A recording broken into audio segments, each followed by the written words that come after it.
Emotional movies பார்க்கும்போது கண் கலங்குற ஆளா நீங்க?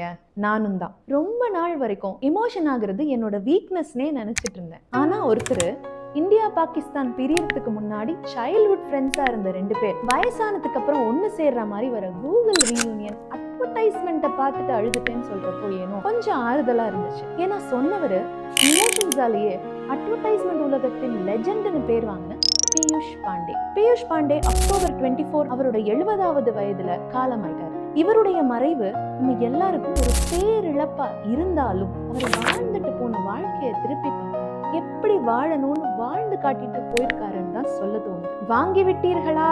இன்றே வாங்குங்கள், இப்பவே வாங்குங்கள் அப்படின்னு ப்ராடக்ட்ஸை கூவி கூவி வித்துட்டு இருந்த சமயத்துல don't sell product, sell emotions, emotional story telling ஃபார்மேட்ல அட்வர்டைஸ்மெண்ட்ஸ் கொண்டு வந்தது இவர் தான். ஒரு ப்ராடக்ட் எப்போ பிராண்ட் ஆகுது, கன்சியூமர் அதோட ஒரு இமோஷனல் கனெக்ட் ஆகும்போது தான். ஒரு நல்ல விஷயம் நடக்கும்போது ஸ்வீட் எடு கொண்டாடுன்னு சொல்றதா இருக்கட்டும், ரெண்டு பேர் சேர்ந்தே இருந்தாங்கன்னா ஃபெவிகால் மாதிரி ஒட்டிக்கிட்டே இருக்காங்கன்னு சொல்றதா இருக்கட்டும், நம்மளை யாராச்சும் ஃபாலோ பண்ணிட்டே வந்தா ஹச் டாக் மாதிரி ஏன் என் பின்னாடியே வர அப்படின்னு சொல்றதா இருக்கட்டும், இவருடைய வாசனை நம்ம வாழ்க்கையில அன்றாடம் வீசிக்கிட்டு தான் இருக்கு. When love and skill works together, expect a masterpiece னு ஜான் ரஸ்கின் சொன்னதுக்கு இவர் ஒரு ரியல் லைஃப் எக்ஸாம்பிள். இவரை பத்தி இன்னும் சில இன்ட்ரெஸ்டிங்கான விஷயங்களோட இவர் லைஃப்ல இருந்து டேக் அவேஸும் பார்ட் 2ல இருக்கு, மிஸ் பண்ணிடாதீங்க.